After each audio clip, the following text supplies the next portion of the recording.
বলেছে একটি ফল বিক্রেতার কাছে কিছু আপেল ছিল, যে 40% আপেল বিক্রি করার পর 30টি আপেল তার কাছে অবশিষ্ট থাকলে প্রথমে তার কাছে কতগুলি আপেল ছিল। তো এখানে বলেছে কত পার্সেন্ট, 40% আপেল বিক্রয় করার 30টি আপেল। 40% বলতে পার্সেন্টেজ মানে 100 মাইনাস 40, বিক্রেতা মানে 40, 60। তো আমাদের কটি আপেল তার কাছে ছিল, 30টি, 30/60, আর মোট কত ছিল 100%। তো আমরা কেটে দিই ছোটো করে, 3 দুগুণে 6, 50 দুগুণে 100।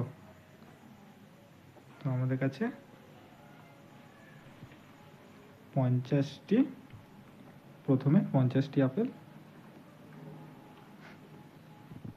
তার কাছে 50টি আপেল থাকবে। তো আমাদের বি রাইট অ্যান্সার।